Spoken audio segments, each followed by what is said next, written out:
Let's Talk Tunnelling is produced by XRJV and proudly sponsored by DC Adams Group. Why safety matters. So what project was that on then, Brian? What'd you come back tunnelling as? Which one? Eastern Distributor. Went with Peabody's. We did the Moore Park Road, Anzac Parade off-ramps on that project. And that was my first introduction to road headers. So, I've been operating continuous miners, sit-on, remote control, using lots of all other sorts of innovative gear in the coal mines. And, I grabbed this remote for the 200 and I thought, crikey, it's practically the same as the bloody remotes I've been using in the coal mine. So, it sort of, it was just another stage, learning curve. Luckily, I had a guy there that helped me with the various things there, the methods we used to sump in and cut and that sort of thing. But that was the idea, was to get me there as a road header operator, I think. And thank Charles Dean for that. He was a very patient teacher, very patient. So it was great. It was great to do something like that. I used to being in the coal and cutting out 40, 50 metres in a shift and under conglomerate roof and put up maybe one bolt, So this was a bit different for me. And back to tunnelling, different skills. And, I was always a sort of bloke that was, would always be very particular how I cut efficiently and that sort of led me into probably being a bit too pedantic, a bit too fussy in my road header work. But, once I could get a bit cut out a bit faster. I think Charles was a bit happier with me. But I was just a bit too fussy to start with.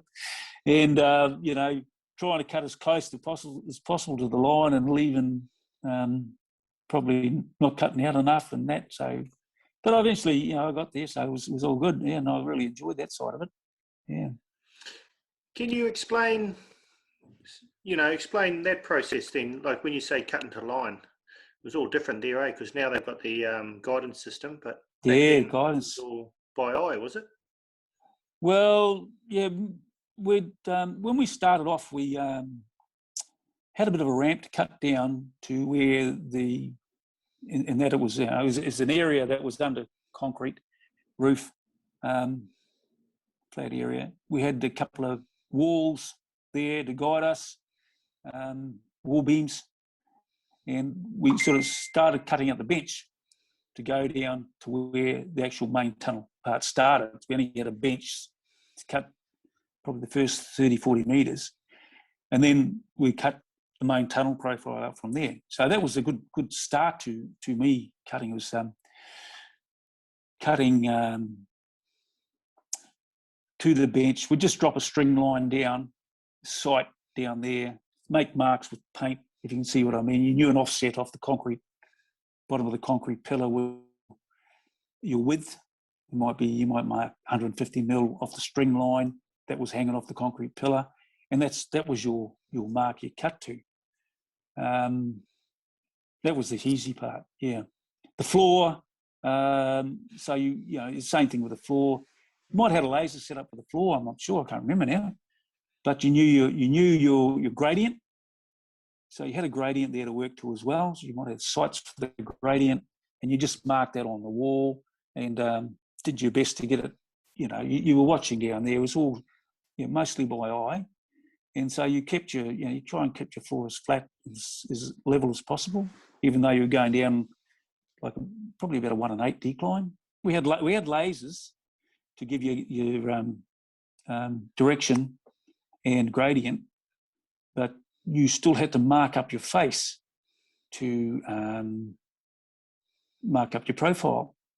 So we knew basically your width and everything and the shape. So we'd get on the head and paint where our centre line, top of the profile, and then knowing every metre from centre, we knew exactly how far down we were on the sides. For the top profile, so that's how we'd mark up. Yeah. So you knew your width. Yeah.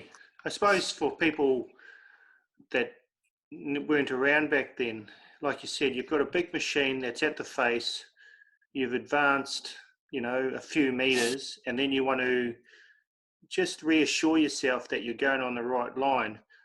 So obviously to pull that machine out was quite a big deal. So what you did is you sort of got the surveyor down, or you had string lines and you had a grade line that you would sort of paint up on the wall to follow you in on the wall, and at least that gave you your levels for your floor. Yeah. So when you say an offset, it would be you'd have your horizontal line and your vertical line, and then you'd sort of measure from there from that point. That gave you sort of your center point. Is that what you're saying? Yep. Yeah, you knew what so far off centre, you want to be this high. Further out, you want to be lower, and that as so you could create that arch. Yeah. We knew our offsets, and that was the thing. We knew our offsets because we had a card there, we had information there, how far from centre, how high we should be, and further out, how high or how close to spring line we should be. And then the walls were, we knew exactly where our walls were. We could still ascertain where the correct position of our walls, and then still it was all by eye cutting. Yeah. So the only reason I know is because that's how I learnt in the mines, was obviously you drill and blast, but you still had your grade lines to go by, your centre line to get your markings. Obviously, if it was a 4x5, you wanted your centre line, and then you'd work out to get your drill pattern. And I think when I got to tunnelling, and I was showing, obviously how we mark up. We had the survey down. He'd shoot the points, or would do it ourselves with our jigger and that, and then would. So yeah, that's the only reason I know, how we did it and remember it. Obviously from the experience that I had was get your mark. Once you had your mark, you could sort of go from your profile or work from your centre line out to your two sides and up to your roof to get that arch, and then you'd sort of draw a bit of a line to guide you. And all that was a guide, wasn't it? To follow, to keep it as best you could to profile that you had to keep going, and then the surveys would come down and shoot that same then. To precision. Yeah. That's right. Yeah, they'd come down and check your cutting and that. That's basically how we did it, and so it's still done by eye, and you tried to keep as close to profiles as you could, and then if you had surveys come in and say, "Oh, you're a bit tight here, a bit tight there," you just went back and trimmed it up. But I suppose when you say, when you started coming from the coal where you'd cut 60 or 50, 60 meters, where that's a long shift to be able to cut that out, or a long moment of continuous operating, and then coming to, say, tunneling where you're cutting, probably 6 meters, sometimes 8 meters for an advance, but then that would be bugger all. So you'd want to be on the money for that short period of time that you're cutting. So like you said about if there was any tights, you'd have to come back, which would create more work. So sometimes being pedantic and being correct and having that quality work pays off in the end, rather than rushing, getting it wrong, and then having to come back. And that's right. Yeah. That was the way I looked at it anyway, because there was always hell to pay if you overcut. And sometimes you're on a night shift, you're a little bit dusty, a little bit tired. You're going across there. That's, oh, geez, there's a great big hole on the side. I mean, we've all done that.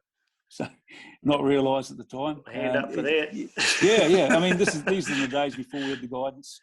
Yeah. But it was a great job. We got through that part. We had one of probably the most difficult bits of excavation I encountered. There was had to go through I think they call it the Great Sydney Dyke or something like that, and that's when I first encountered the canopy tubes.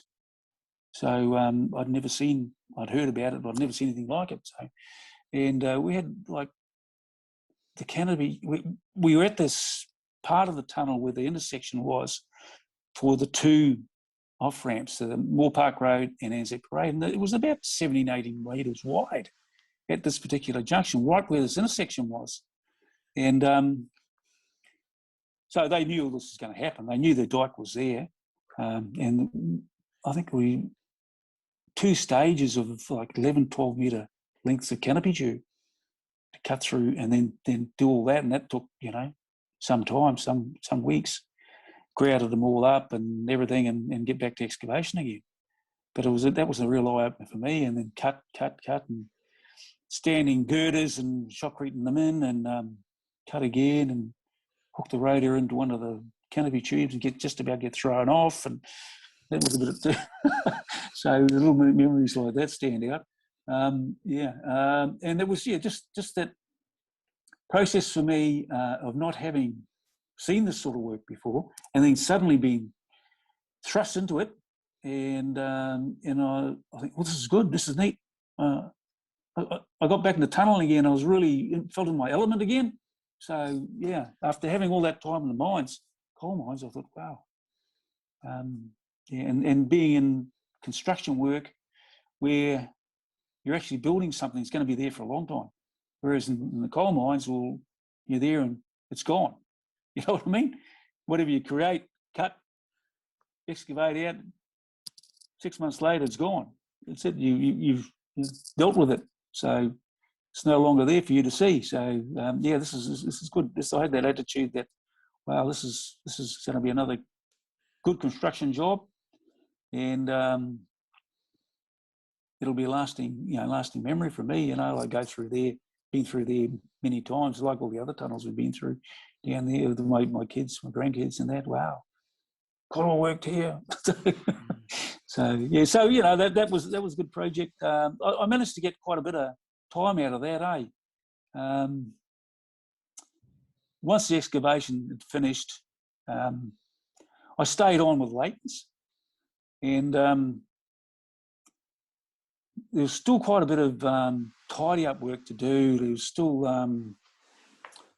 we'd done the Moore Park Road off ramp. We had to come back and bench that from the other side, and then get the radiator off site. That was a bit of a drama as well. I came back, I stayed there, and we had to do quite a few more fan bolts and other little areas they wanted, corners and pieces they wanted bolted up. I was scrounging for bolts in the yard and do all that.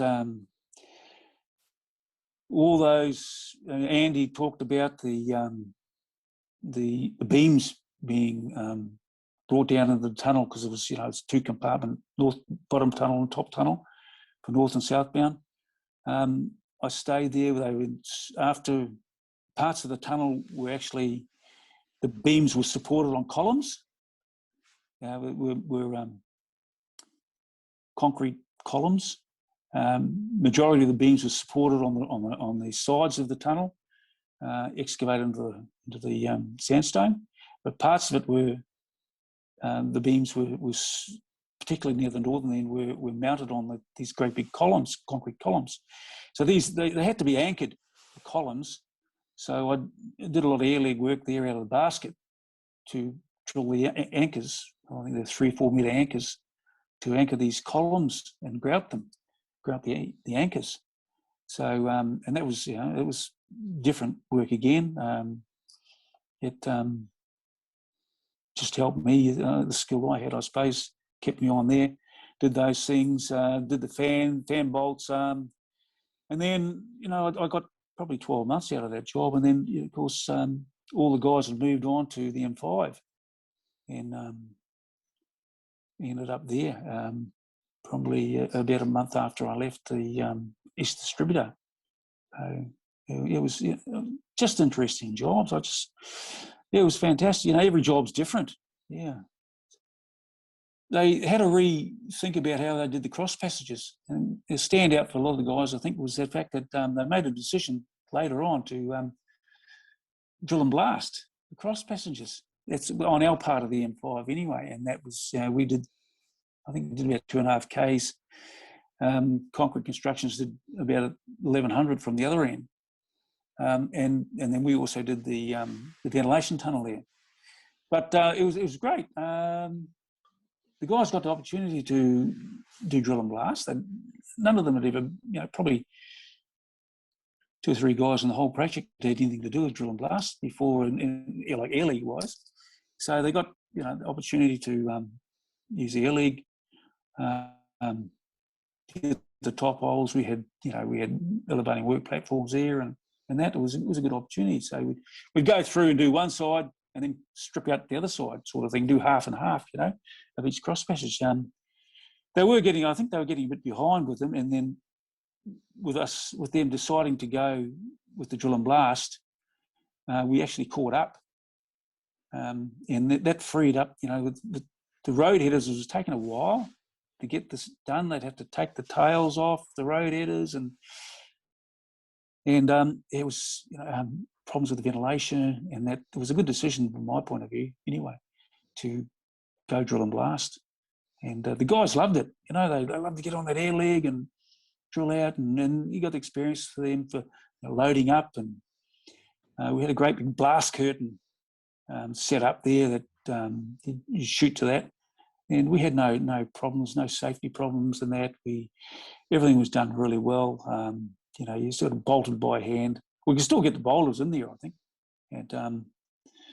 And everything just went well. Yeah, didn't cause any delays, and we were still on time. I did quite a bit of other drill and blast work there too, with a great big sump down at the sort of lowest point of the tunnel. That was all drill and blast out down there. As well. And then, of course, it was all that particular project. I started there, and Matt Murray was the shift boss, and he went to become super at the ventilation tunnel there. And so Nigel asked me to take over.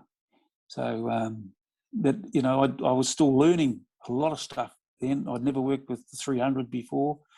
Luckily, I had guys with the caliber rod there, and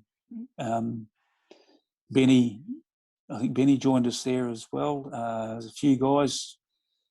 Everybody we had there, Landis and that, on the other crew, and we were good operators, good roadhead operators. We had to share jumbo operators and shock creators and that, but it was all done in the methods we used in those days. I mean, they weren't great from a safety point of view. If you look back and see, thought about how we were doing things. We didn't exactly have laser guidance. We had lasers, but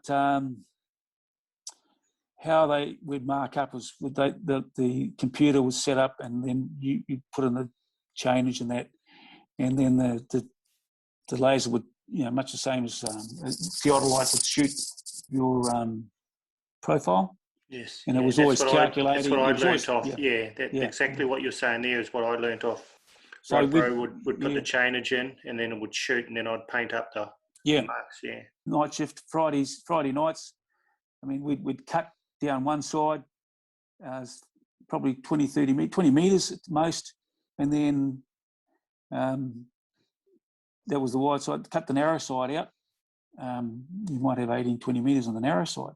And we work it out, so night shift would cut out the narrow side last shift on and finish Saturday morning. So you might have 18, 20 metres to cut out, which was easily done, 2 metres. And, that's, I saw the benefit of having great roadhead operators. And then, the jumbo operator, the bolting jumbo operator come in there, and we get all cleaned up and, bolt clean up, and that was Saturday morning, and then, it was it, both tunnels. So, we wouldn't leave till both tunnels were done, bolted up, ready to go. And because in those days, we'd only shot probably once a week. So, it was a bit different. So, but things changed, and there was reasons things changed. We'll get to that later. No, I think. definitely. No, that was good times, and I'm glad I caught that side of it to appreciate it. And obviously working in tunnelling now, and being there and how they do things and different methods, it's good to reflect on, which is that's good listening to your side of it as well. Yeah, but it's just, again, for me, it was another learning curve. You know, these guys have been doing it for a long time, and that having been the first really long major tunnel I worked in, the 2 tunnels we did at the Eastern Distributor, only short ones, plus a couple of short ventilation drives. So the actual organisation there in the two big tunnels there at the M5 East was another big, you know, like learning curve for me. And crikey, so I just need to stop learning. So that's why I thoroughly enjoyed it. But you know, we had different setup in those days. We didn't have any real bad accidents. We had some incidents, and one particular night there, I think Roddy was cutting away in the westbound tunnel, and we had this. I just heard this amazing cracking movement noise, and we looked up in the ceiling. It's a great big crack formed all the way from the face back about 30, 40 metres, just in the crown. We were under the Walleye Creek at the time, I think, and it just it blew me away, and I think it blew everybody away. Haven't seen anything like that happen before. So we just made the decision, let's pull back, and we were on night shift. Make the call, get the geos in here and tell us what's, have a look, see what we should do to repair it or get it back on track. So it was just one of those phenomena you probably never see again. It would just happen. I mean, things like that you see in the coal mines where you get floor heave and sudden movements in the roof, and lots of fractures like that, because you basically got a flat roof. Different pressures you encounter in the coal, and I'd never seen anything like it in that tunnelling all my years. Had seen roof falls and things like that, but wow, this is different. But we with the right advice and the right direction by management, we got a bolting procedure in place to deal with that. We actually stitched it all up, and we were a few days later we were moving forward again. So yeah. No, it's it's interesting down the whole, eh? It's you see a lot of stuff, like you said, always learning. So always learning, yeah. So I finished up there. We had the hole through, and that second hole through, actually, not the hole through. We had the second hole through, and 3 days later, I started working another coal mine up the valley. So the thing was, they wanted to get rid of quite a few of the men at the M5 after hole through. So I put my hand up, and by that stage, quite a few of the guys were moving on anyway, and I started working on a mine up the valley, Cessnock, and that was another challenge again. So at the Southwood mine up there, it had been recently reopened. It had gone through many owners and contract operators over the years, and the fact that nobody had ever made money there, but the coal was one of the best coking coals, and had the best properties of any metalliferous coal in Australia those days. So I was lucky to get a job there. They didn't want me, I don't think, because of my age. I persevered, and I'd already jacked the job up before we finished at the M5. So, can't do that now, eh? They can't discriminate you now. So, geez, must have been early days. No, they told me, oh, we lost your application. Bullshit, you did. So, So I says, look, I'm out here on the way out there now. I'll have an interview with you, and then start to work a couple of days later. You go and see them in person. Yeah, because I did everything over the phone. So I had an interview over the phone about 3 weeks beforehand. About time you got a bit of a hard gig anyway. You got a bloody suite right up till then. So, geez, you've got to have one hard interview. Yeah. Well, it was hard. But, it was another, it was a different, every place you work, everything's different. Hardly anything's the same. And at the interview, they says, what shift do you want to go? Oh, sorry, at the induction. And there was about 20 of us at the induction.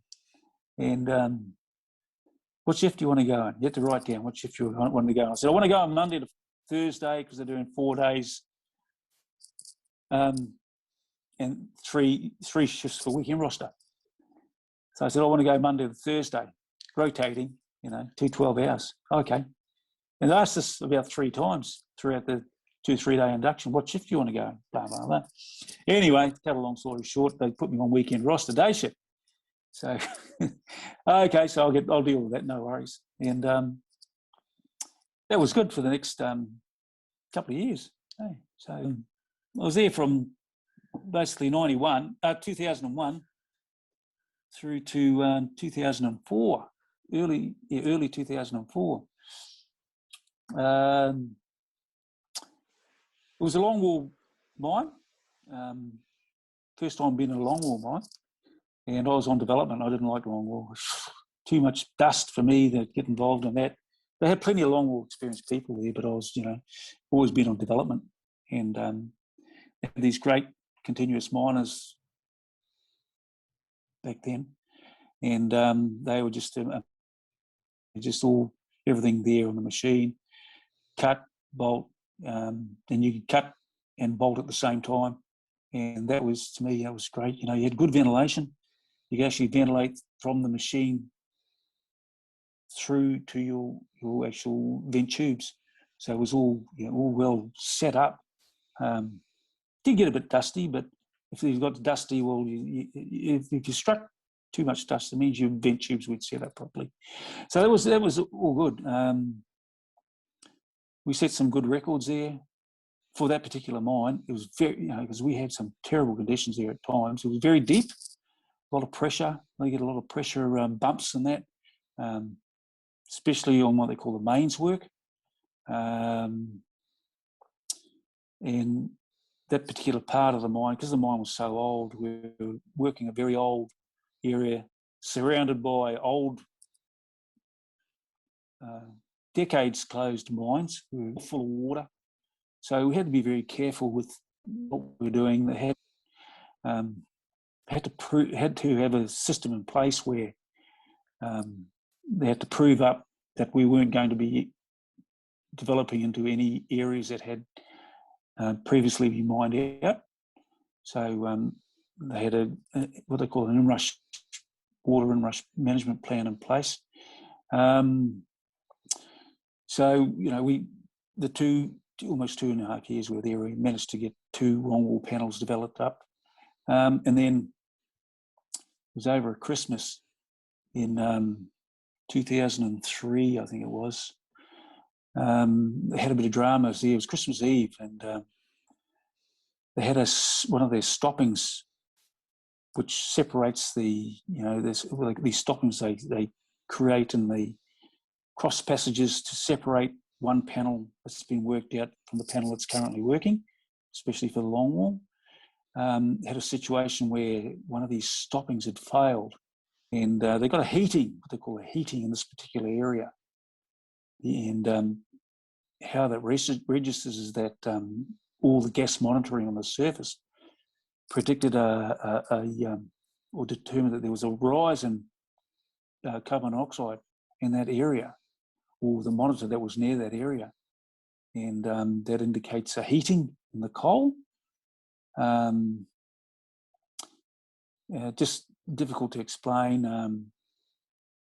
When coal starts to break down, it oxidizes, and if it's a cool mine, it won't amount to anything. But if the area where it's oxidizing is warm, as in like a sealed off area, that warmth can aid the breakdown of that coal and create a heating event. Or much the same as, you got a big pile of grass at home, you open it up and it's really warm on the inside. So, and this is what led to a fire at that particular mine, and it became uncontrollable back in 2000, the end of 2003. Caught fire in that area. The longwall block they were working at the time, which was adjacent to our work area in the development block. So that led to a fire, led to them actually making the decision to close the mine. We'd been we were sort of put on leave over the Christmas break, and then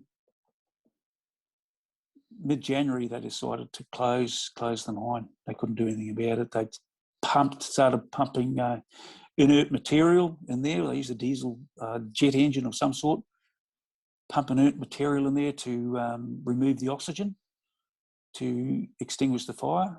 Because you've got 3 parts of combustion to have ignition combustion. You've got to have those 3 elements. So to take the oxygen out is one, and virtually the only one way they can get rid of that 3rd element to extinguish the fire. So that was successful over a number of weeks, but they still made the decision to close. That caused quite a few ramifications. The mine itself was owned by Gympie Gold. There's a gold mining company based in Gympie in north central Queensland, and they're a very successful gold mine. But with this mine closing, and we were going through a really good spell at that particular stage. We were going record monthly production targets, development targets were going really well, and it was such a blow, especially to all the guys who were working there and the local community. It was really hit them hard. Didn't worry me too much, so I had a mate working down the road at Mandalong doing the drift there. So I went and saw him, knocked on the door, and that was my next stage in my career. But I couldn't leave that pit without saying, the guys I worked with there were pretty hard. A lot of guys, they were experienced miners. Not a lot on development we could do because it wasn't, it was something that was just basically missed. I'd done a spell in the control room there, just finding out bits of, the goings on, how that worked, and I knew what was happening and how our monitoring systems were, more or less fail safe, and it just come down to, I think, lack of manpower on that particular day. Things happen. So we had quite a few of the tunnel boys there, like Jimmy Blackburn. He started there after the M5. He was really appreciated for his electrical skills there. They actually took Jimmy out of the panel. We were on the same crew together. And he was a scream, Jimmy. He loved it, even though, because it was a bit of a break for him. Responsibility he'd always had electrical wise. And but they saw how good a bloke he was, and they took him out of there. We were working for Thies, and he went in with the electrical engineer and went working with the Thies team at the start of the Parramatta Rail Link. So he had skills, he had knowledge that they really wanted to use, and he was a bit of a waste down there in that coal mine. So they grabbed him out of there and took him in there with that Thies Parramatta Rail Link job. So so we were there. I was there with Thies, and then I left there and went to Mandalong. John Hollands were doing the drift there, and they'd gone through a particularly not difficult stage. It was very hard rock conditions. They're very hard. They're on a conglomerate, and going through conglomerate on the 1 and 8 drift down to an existing coal mine. They decided to move the coal mine pit top because they've been awarded a great big lease in that particular area. Where the original Kurumbong pit top was about 10, 11 k's from where they were doing the Mandalong drift. So they got all this extra area, but they didn't want to continue using the Kurumbong surface works, and all their infrastructure there was just getting too expensive to run. The belts were too expensive to run. So they, determined, look, we've got all this work, it's worthwhile, we'll put a new drift down. So they'd already been going about 6 months, I think, before I started there, but going through this tremendously hard conglomerate. They were lucky to be getting a metre a day. So, and I got in there at that stage, January 2004, just getting through the end of it. And then from then on, it was all easy going down to the actual coal mine works that they were already at that stage with the mine. So it was, you know, one of those sorts of jobs. I think I had 9 months there, gone down there, operating the what we have there, a 105, AM 105, and had pretty basic support rock bolting set up there. Had wombats, a little platform on the side of the apron, on the front of the apron. It was bolted to the front of the road header, and we're still putting mesh up and stuff like that. And it was pretty labour intensive, that part of the roof bolting part. And well, you know, we got down there, we got through it, no dramas. You know, the rock conditions thereafter were good, great as. And then because they'd had a bit of they'd slowed right up when they hit this hard conglomerate, they had to organise someone to come from the other end, from the pit end, and work their way up towards us. So I think Walter Mining had the contract to do that. They had a 200. They just did more or less a top heading, and then we hauled through, and then we only had a bench to take out for the rest of it. And yeah, they were very, very grateful for us and paid us bonuses of all sorts. So that was great money. So, but yeah, we had, you know, we got through that job, and there was a bit of work to do down below, a couple of sumps to do, and that sort of thing. And then we you know, mostly finished by then. And young Mike Rangy was our superintendent then to finish off that job. And from then on, it was that's when I started at Lane Cove. And what sort of stood out for me then was the fact that the company were determined to very good, safe project. Everybody will remember they worked there, and that right down from the top management. I can't think of the guy's name. Got his book here, the book here somewhere. He was wanting everybody to remember this project for not for the different things I remember it by, but for the work ethic, the right down from those people up to top management, the design people, the time everybody put in to make it a memorable job. And he wanted that, you know, it's the only job I've worked on where families were first and foremost. He wanted families, he wanted the workers to go home to their families. He wanted them look after the families and put on entertainment, booze, you know, parties for them, for the children, families, and that. He wanted to make it like 10-hour shifts the norm for the rest of the time in the industry. And sadly, that really was the only time it was more or less entertaining 10-hour shifts. So we were only doing 10s initially. So, and that's what he determined. I want this to be a safe job. I want you to cut 1 metre, bolt 1 metre, cut one, bolt one, cut one, bolt one. That was sort of hammered home to us. And those sorts of things, I think, well, that sort of resonates with me, rings a bell. So yeah, from that moment forward, sort of set to me a good vibe about the project. Like I say, the mid-tunnel site, geez, everything went there with it. You know, it was such a breeze. So again, great roadhead operators. They knew how to cut 2 different road headers, 2 different types of road header competing with one another. That was certainly put to the test, and I think Roddy won that one, so, and the other crews. Yeah, so, but you know, it was certainly healthy that, you know, we created that competition in the meantime.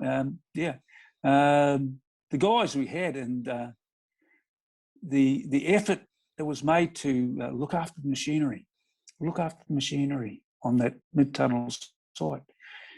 We'll compete with the other 2 sites and look, you know, they provided us money. We'd spend more money maintaining the machinery than what the price was worth for having the best looked after machines. But it made everybody think about your equipment.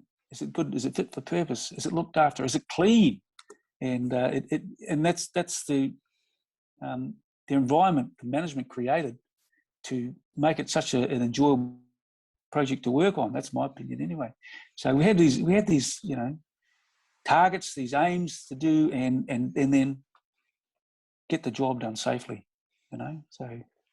Yeah. I think they called it, that project was my signature, and I remember. Yeah, that's it. Yeah, my signature project. Yeah. Yeah, having like whiteboards with that my signature. Anyway, Street. Yeah, you had Mowbray Park, and then you had Mid Tunnel, and then you had Martin Street. So, yeah. The competition between the three sites, but it wasn't malicious. It was almost fun. Like you enjoyed what the results were, when you got the results back and who had won maintenance awards and, those little incentives. So there was no malicious part of it. It wasn't. It was actually we fun. Tried our best. Yeah.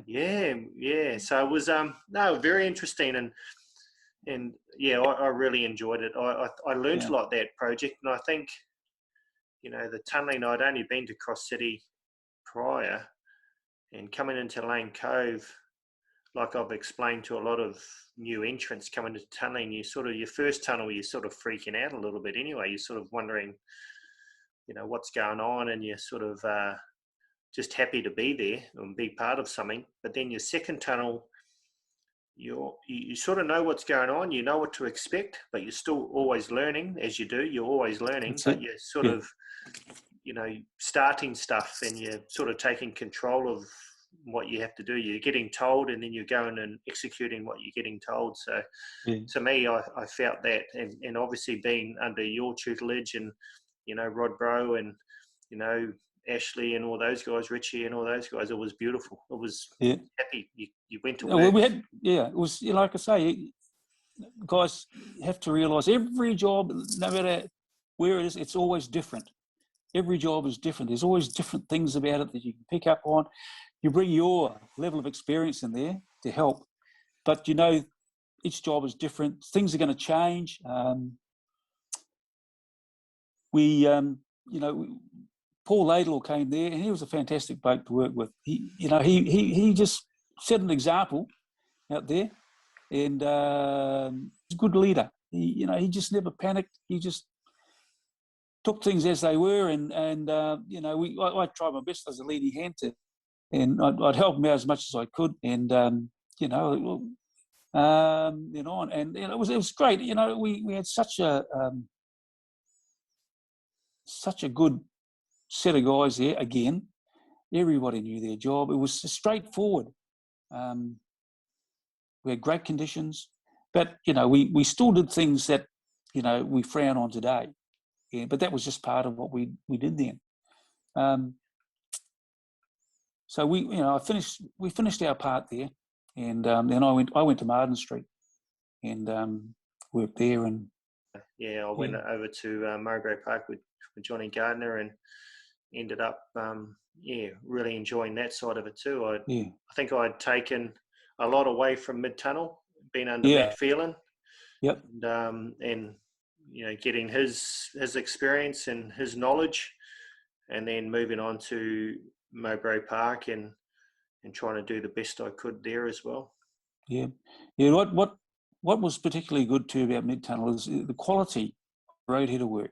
I was always fussy, and if you can't do a decent trim up, you don't deserve to be on this machine. I mean, you can cut till your life's gone, but at least you trim up and make it look really good, and even if it takes an extra 5 minutes, to me, you're not a good operator. Guys that have been doing it for years, and that, from my first beginnings, and that in tunnelling, radiator type tunnelling, had that ability, without guidance, to make that profile look spectacular. And I always expected that out of the guys. If you can't do that, you're wasting your time. Try hard. Make it a goal for yourself to better yourself every day. make it worthwhile, make it look at something that someone's going to come along. Geez, that's good cut in that. Look at that profile. And I always, push the guys to make that effort to improve themselves and give themselves a good feeling about what they've done, and make it memorable. And so I can do better, and I can do better. I can do it quicker. So you're always challenging yourself to get that little bit extra, cut that 5 minutes, but still maintain that great profile, great work. It goes all through the cycle. The guys on the boulder, the guys keep cleaning up. You look back at all their jobs, and that a lot comes down to your people there that are, not just sitting in trucks, looking at the road header or reading their book or whatever, getting out and seeing what has to be done around the place and that. But, moving on from the Marden Street, to Marden Street, was a very difficult part of that project. We had no idea how much difficulty they had there. They're going through some pretty rough conditions. We never encountered any faults or dikes there at mid-tunnel. I don't know about Mulberry, but Marden Street, they struck the lottery. They had quite a few radiators working there when I went there, and I ended up leading hand on the, Pacific Highway on-ramp down to the main tunnels, excavating that out to the Pacific Highway portal. And that provided some challenges. It's all shale, mostly shale, and then we eventually got through that. It was a really sort of a mudstone, soft rock geology, sets. Inevitably went to sets and spiling bars, and that 4 metre spiling bars. I think we had one stage there, we put in about 60 spiling bars every set we stood, and then bench it all out. But somewhere along the line there, I can't remember exact circumstances, that one particular night I ended up there at in the ventilation tunnel, Pacific Highway off-ramp intersection, and that's when they had the collapse there that night. That was pretty traumatic event from my point of view. Sort of gave me a big realisation that I was no longer, bulletproof, and made me have a bit of a rethink about what I was doing down there, inevitability of it all. Why I want to bring it up, Dallas, is because a lot of people probably question why we have to go through, well, not me now, but why these guys have to go through so much checking, authorisation, stop, wait for this to happen. You can't bowl straight in and get cutting again after this is done. You've got to wait. And this is what led to all that. So perhaps a lot of them, that's why I want to sort of explain from my point of view why these things are done now. Why we didn't do this like 15 years ago. Why, when I was working up when I worked up in Brisbane, I found a whole new, I can't think of the word, a whole new sense of looking at things as far as the excavation cycle, the whole cycle goes. And I put it down to what happened on that project. So I just want to say things so guys can see, not that I'm not sort of, not going to put down anyone, but just to say exactly what happens and what can happen if procedure's not followed, the events that may happen after that. So the crew, they tunnelled up. Well, hang on, I'll give you the background that I know from my experience about why that happened. The the ventilation tunnel was supposed to connect with the exit ramp at a point about 12 metres from the portal. Okay, this is the exit to the Pacific Highway, the off-ramp.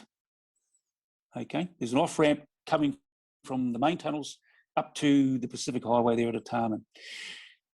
They wanted to connect that to the ventilation tunnel, which is what they drove all the way up to there. So the original plan was that ventilation tunnel intersect the off-ramp at about a point about 12 metres from the portal of the exit tunnel. The engineers realised being too close to the portal, the ventilation wouldn't work properly. So they determined that it needed to be in about 60 metres from the portal of the exit tunnel. So that created a great big S-bend in the ventilation tunnel. And where they put that intersection was right where the fault was. And they've been through this fault probably 3 or 4 times already. A big dike fault, crushed material about 1 metre wide. And just so happened where they put this intersection was right there where this fault intersected the tunnel line. So that they've gone up, they've driven up, right? You can imagine they've driven there, and they've driven back about 15 metres to create a stub tunnel at the back. Okay, they pulled the road header back down, turned it around, and started driving the right-hand side of the exit tunnel downhill. Okay, so the exit tunnel was projected to be about 300 metres long.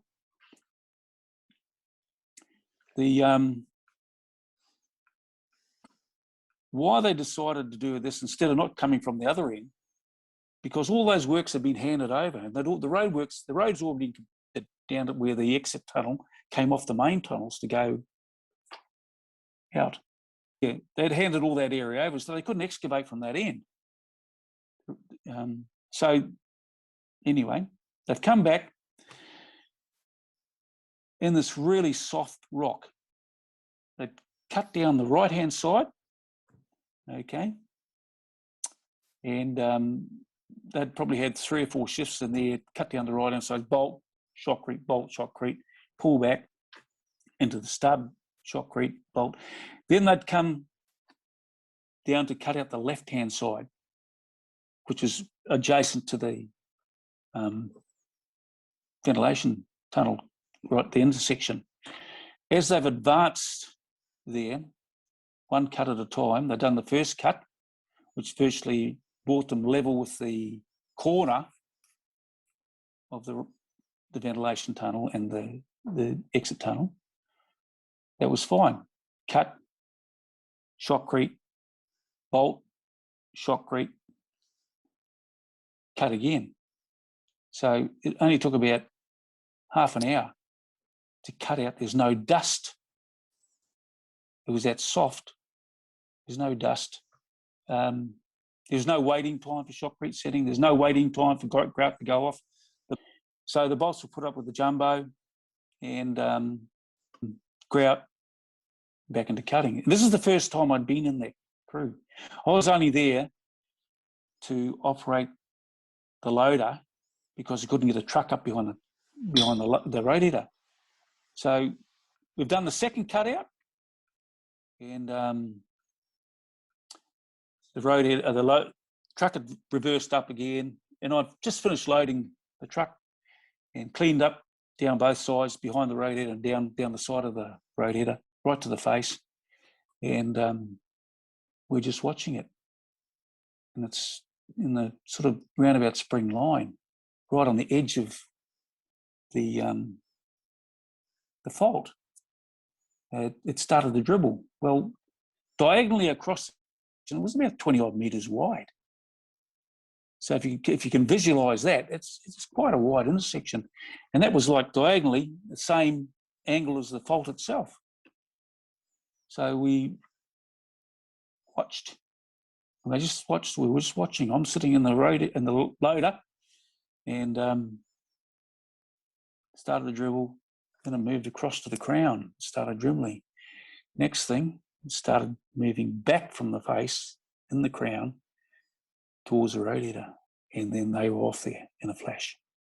You could see what was happening. It started to get wider and wider and wider, and they no sooner got off, and about half a minute later, maybe less, time just didn't seem to register. The radio was buried. It happened that fast. So I'm there. I was sitting in the front end loader. The tail of the road header was up here and just in front of me. I'm sitting, on the, straight in front of me like this. Next second, it's down on the ground. And I got off and what the fuck am I going to do? Nowhere to go. There's this blind stub behind me. There's only one way out. So, and that's just, luckily it paused. It stopped falling. And I thought, oh, I'm looking up this cavity there and looking at all the big boulders sitting on top of the road head. Fuck this, I'm out of here. And I was going, just jump. There was enough room to get through to get out and down there. It hadn't completely fallen by that stage. I was lucky. And got down there and I got out and I just, the adrenaline just got me, and I had to stop and pause and so I just, yeah, that's just most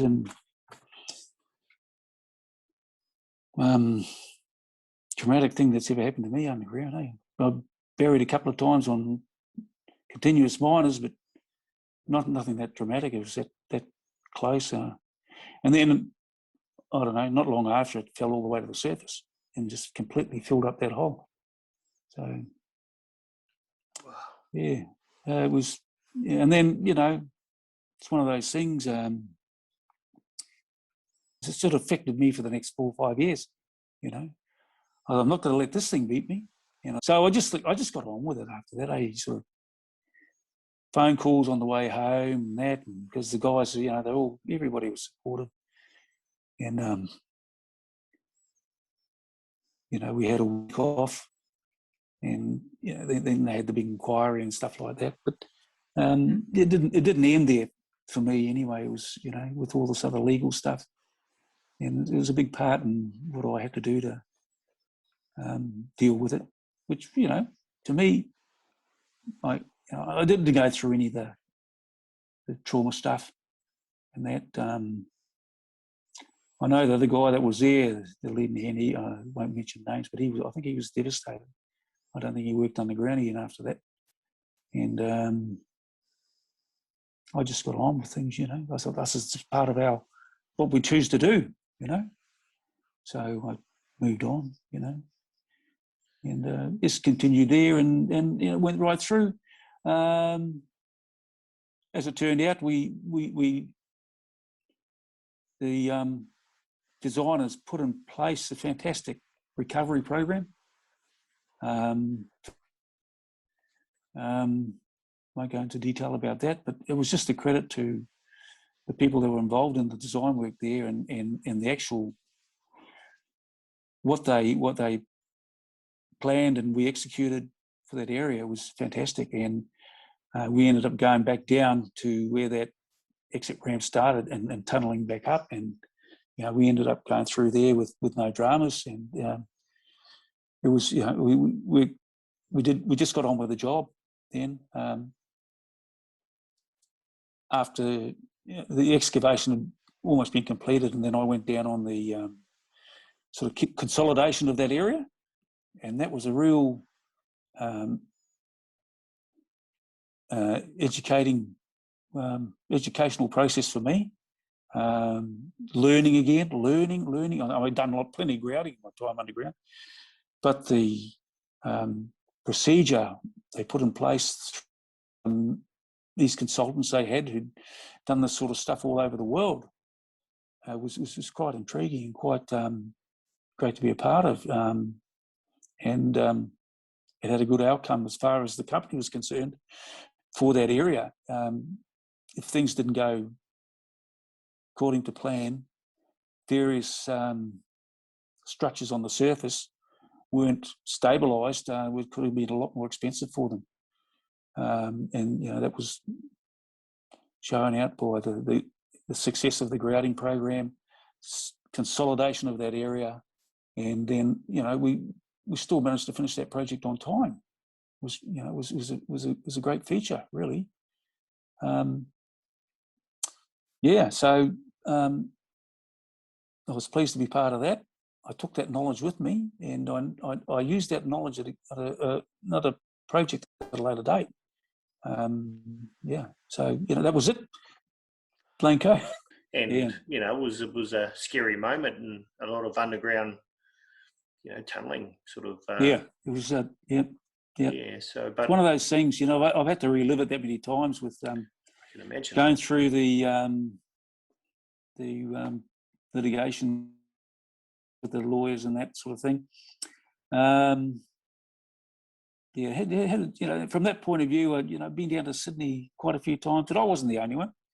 Quite a few of the others had to go through the same thing. It was a traumatic time for everybody, but I think we all dealt with it, bar one or two people, and we moved on. But